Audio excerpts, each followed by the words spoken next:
The library doors swung open with a familiar creak, but nothing could prepare Flynn for the sight that greeted him that rainy afternoon in downtown Seattle. There, behind the circulation desk, his fiancée Mark was locked in a passionate embrace with Mr. Harlan, the 55-year-old head librarian Flynn had known since childhood.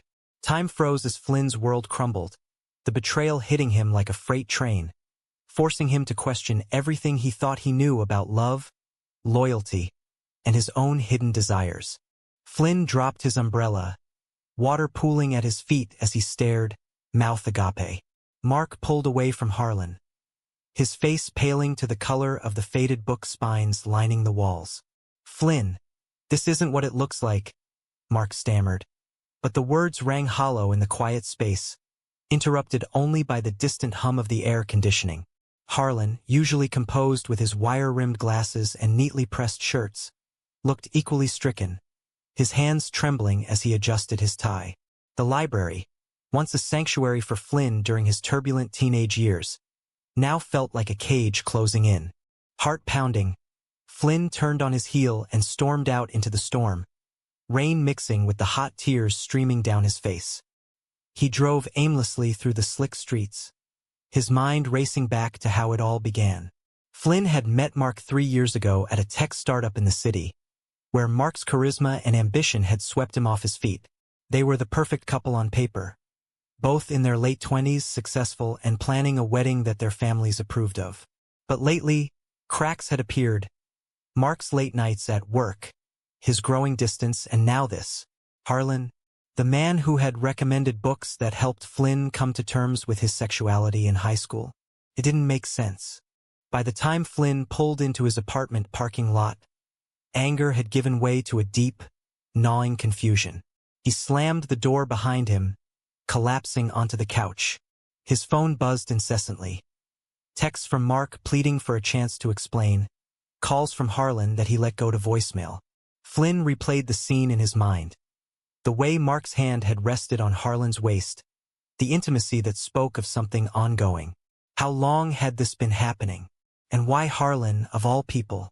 Harlan was a fixture in the community, a widower who had lost his wife to cancer a decade ago, dedicating his life to the library and quiet advocacy for LGBTQ rights in the conservative pockets of Washington state. That night, sleep evaded Flynn. He tossed and turned, memories flooding back. As a closeted teen, Flynn had spent hours in the library, hiding in the stacks to escape his strict Catholic family's expectations. Harlan had noticed him one day, recommending Giovanni's Room by James Baldwin with a knowing smile. "Books can help us see ourselves," he'd said. It was Harlan who had indirectly guided Flynn toward self-acceptance, though they never spoke of it openly. Now, that same man was entangled with his fiancée. The irony burned. The next morning, Flynn called in sick to his software engineering job and drove back to the library, determined to confront them. The place was empty save for a few elderly patrons browsing periodicals. Harlan was alone at the desk, his eyes red-rimmed. "Flynn, I'm so sorry you found out that way," he began, his voice low and steady. Mark wasn't there. He'd apparently taken the day off too. Harlan invited Flynn into his small office at the back, closing the door softly. "This isn't just a fling," Harlan confessed. "Mark and we connected months ago. He was struggling with doubts about your relationship, and I was lonely. It was wrong, but it happened." Flynn's fists clenched. "Doubts? What doubts?" Harlan sighed, leaning back in his chair. He explained how Mark had confided in him during late-night study sessions. Mark was volunteering at the library to build his resume for a promotion. Mark felt trapped by societal expectations, the pressure to settle down in a normal gay marriage, but he craved something deeper, more mature. Harlan, with his life experience, provided that. "I should have stopped it," Harlan admitted. "I'm old enough to know better, but love doesn't always follow rules." The conversation stretched on, Flynn oscillating between rage and reluctant understanding. Harlan spoke of his own past, coming out late in life after his wife's death, facing rejection from his adult children who accused him of betraying their mother's memory. "Society expects us to fit into boxes," Harlan said. Young love, old love, straight, gay, it's all policed. I paid a price for my truth. Flynn left the library more conflicted than ever, Harlan's words echoing in his head. Back home, Mark showed up unannounced, banging on the door until Flynn let him in. Please hear me out, Mark begged, his eyes pleading. They sat at the kitchen table, the air thick with tension. Mark admitted the affair had started innocently, conversations turning personal, then emotional, then physical. I love you, Flynn, but with Harlan, it's different. He's been through so much. He understands the weight of life in a way we don't yet. Flynn felt a stab of jealousy mixed with betrayal. So I'm just a phase? A safe choice? He shot back. The argument escalated, voices rising as they dissected their relationship. Mark accused Flynn of being too focused on appearances, pleasing his family, climbing the corporate ladder, while ignoring the emotional voids. Flynn countered that Mark was selfish, throwing away their future for a forbidden thrill. By the end, they were both exhausted, agreeing to a break. Mark left with a suitcase, heading to a friend's place. Alone again, Flynn poured himself a drink, staring at the engagement ring on the counter. The shock of discovery had cracked open fissures he hadn't known existed. In the days that followed, Flynn threw himself into work, but distractions plagued him. Colleagues noticed his distraction, but he brushed it off. His family, unaware of the drama, kept calling about wedding plans.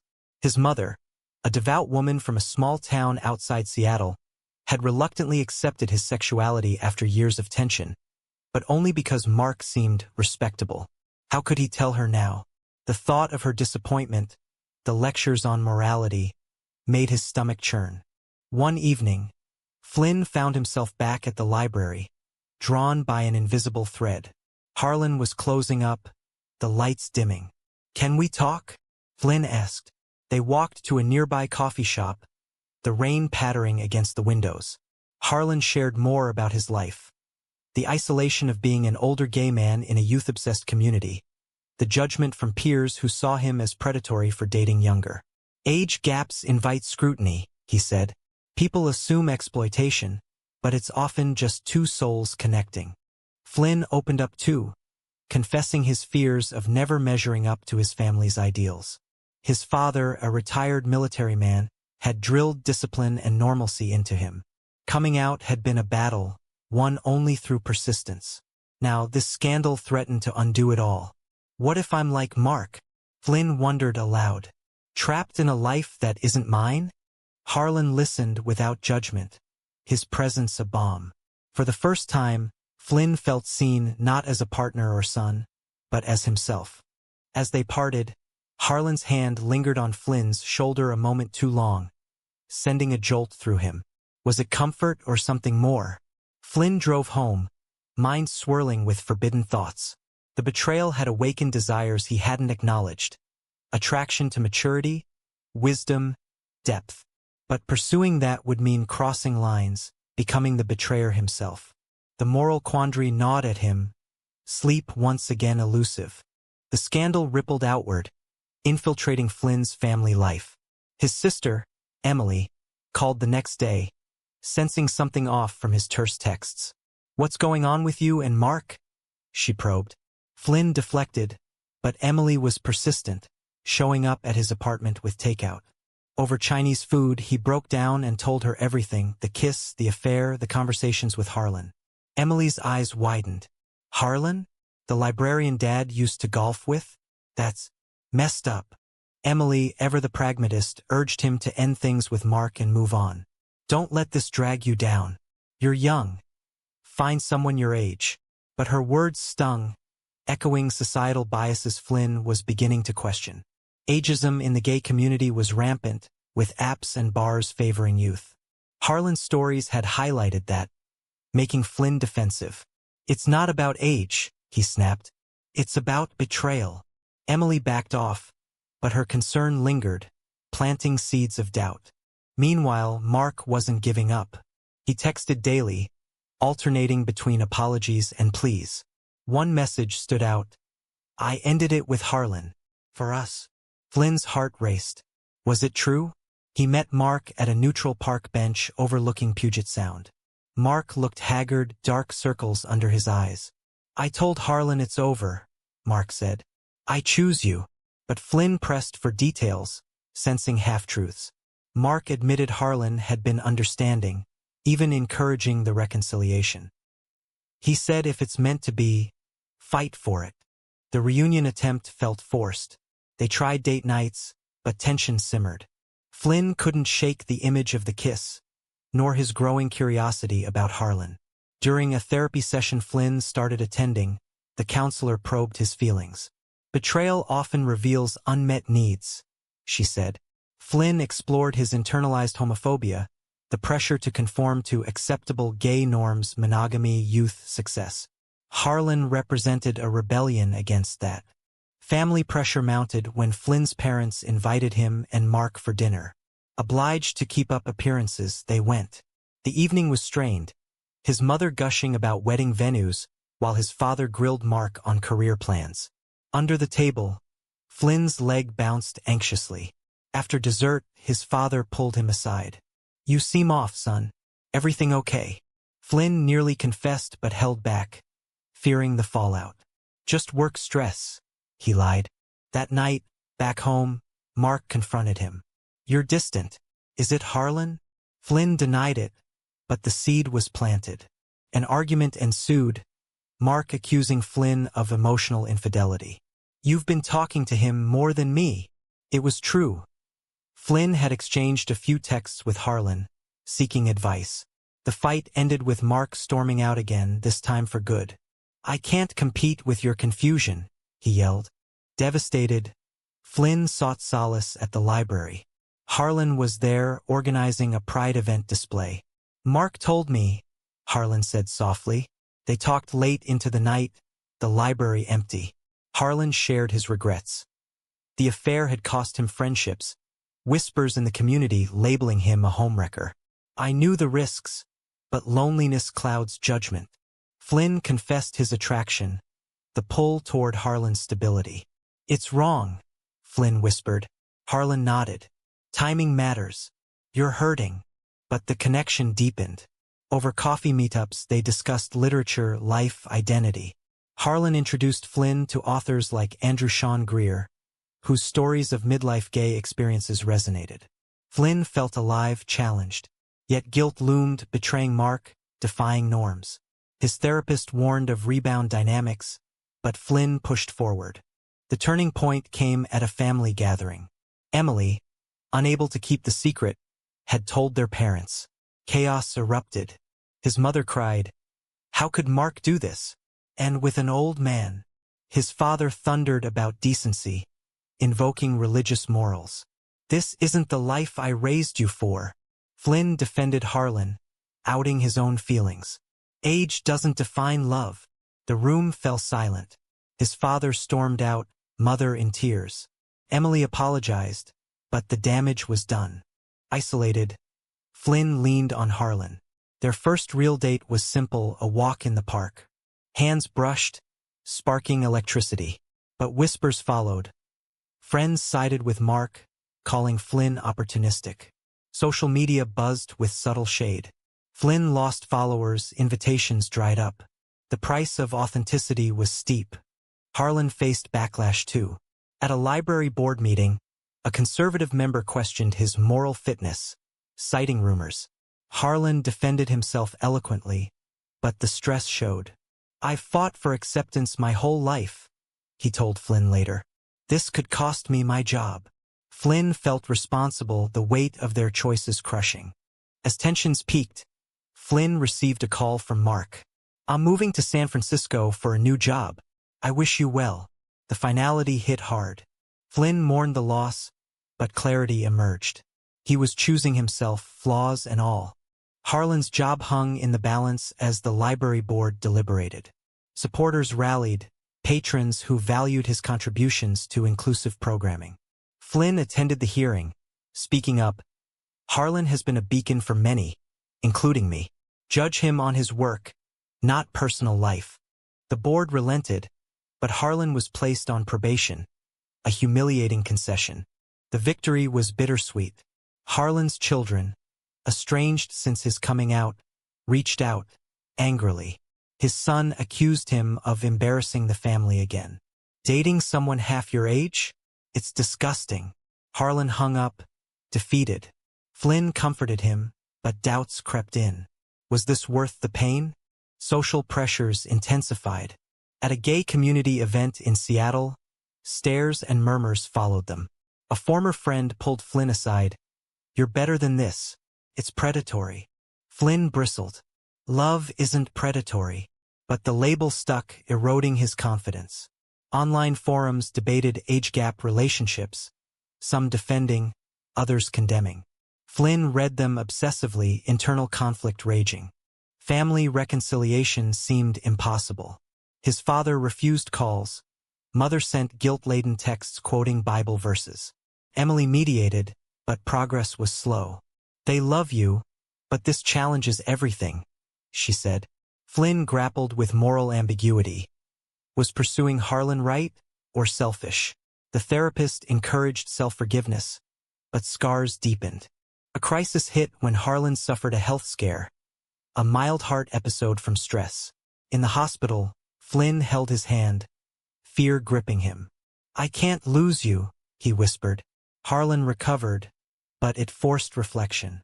"We've paid dearly," Harlan said. "Is this sustainable?" They decided to slow down, focusing on healing. Flynn threw himself into advocacy, volunteering at the library's LGBTQ youth group. Sharing his story anonymously helped others, but also exposed vulnerabilities. One teen confided similar struggles, reminding Flynn of his younger self. It fueled purpose, but exhaustion set in. Mark's departure left a void. Flynn ran into mutual friends who took sides, fracturing his social circle. Loneliness amplified, making Harlan's presence crucial yet complicated. They navigated boundaries, avoiding public displays to quell rumors. A breakthrough came with Flynn's mother. She invited him for coffee, tearfully admitting her fears stemmed from protectiveness. "I don't understand, but I want to." Tentative steps toward acceptance began, though his father remained distant. Harlan's family softened too. His daughter visited, curious about Flynn. The meeting was awkward, but honest. "Dad's happier with you," she conceded. Small wins amid ongoing battles.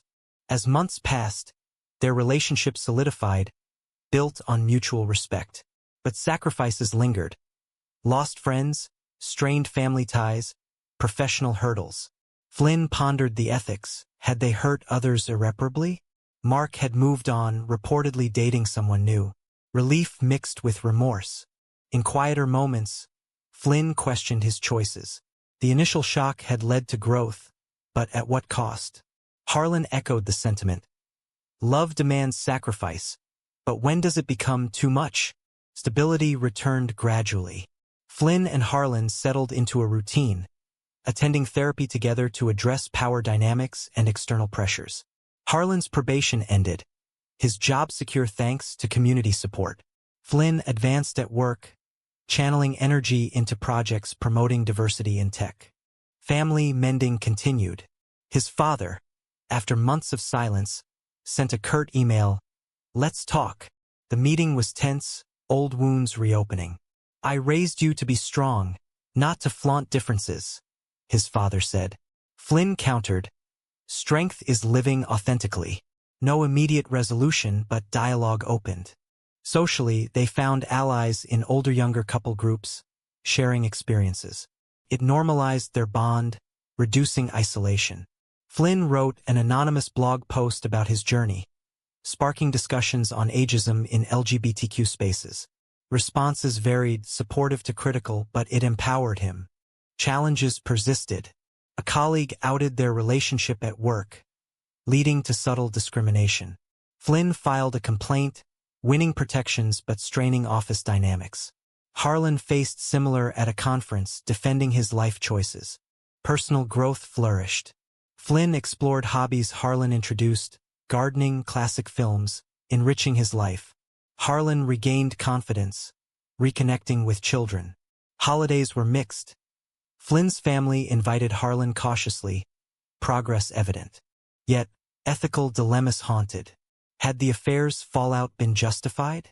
Mark's pain, family rifts, were they collateral damage or necessary for truth? Flynn debated internally, concluding growth often requires disruption. A pivotal moment. Mark returned for a wedding of a mutual friend. They talked civilly. "I'm happy now," Mark said. "You too." Flynn nodded. Closure arrived, freeing them. As their anniversary approached, Flynn reflected on the path. From shock to awakening, the journey reshaped him. Harlan proposed a quiet commitment ceremony, symbolizing resilience. Years blended into a tapestry of shared life. Flynn and Harlan bought a home in the suburbs, a cozy bungalow with a library nook. Professional successes mounted. Flynn led inclusivity initiatives at his firm. Harlan published a memoir on late life coming out. Family fully integrated.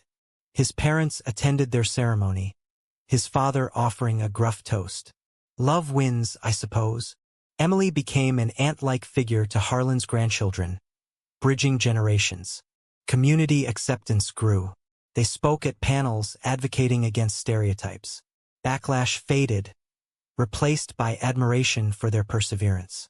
But reflections on costs remained. Flynn wondered if different choices could have spared pain. The initial betrayal taught harsh lessons on honesty. The affair's ripple effects a reminder of consequences.